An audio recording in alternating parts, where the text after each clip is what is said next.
एक समय की बात है। एक जंगल में नदी किनारे एक पेड़ पर कबूतर रहता था। उसी जंगल में एक दिन कहीं से एक मधुमक्खी भी गुजर रही थी कि अचानक से वह एक नदी में जा गिरी। उसके पंख गीले हो गए। उसने बाहर निकलने के लिए बहुत कोशिश की, लेकिन वह नहीं निकल सकी। जब उसे लगा कि वह अब मर जाएगी, तो उसने मदद के लिए चिल्लाना शुरू कर दिया। तभी पास के पेड़ पर बैठे कबूतर की नजर उस पर पड़ गई। कबूतर ने उसकी मदद करने के लिए तुरंत पेड़ से उड़ान भर ली। कबूतर ने मधुमक्खी को बचाने के लिए एक तरकीब सोची। कबूतर ने एक पत्ते को अपनी चोंच में पकड़ा और उसे नदी में गिरा दिया। वह पत्ता मिलते ही मधुमक्खी उस पर बैठ गई। थोड़ी ही देर में उसके पंख सूख चुके थे। अब वह उड़ने के लिए तैयार थी।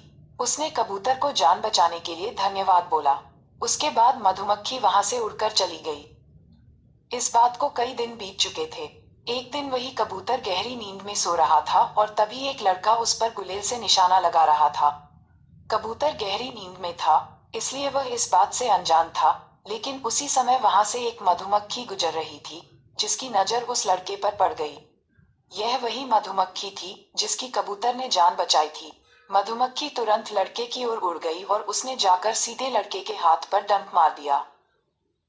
मधुमक्खी के काटते ही लड़का तेजी से चिल्ला पड़ा। उसके हाथ से गुलेल दूर जाकर गिरी। लड़के के चिल्लाने की आवाज सुनकर कबूतर की नींद खुल गई थी। वह मधुमक्खी के कारण सुरक्षित बच गया था। कबूतर सारा माजरा समझ गया था। उसने मधुमक्खी को जान बचाने के लिए धन्यवाद बोला और दोनों जंगल की ओर उड़ गए। कहानी से सीख। इस कहानी से यह सीख मिलती है कि हमें मुसीबत में फंसे व्यक्ति की मदद जरूर करनी चाहिए। इससे हमें भविष्य में इसके अच्छे परिणाम जरूर मिलते हैं।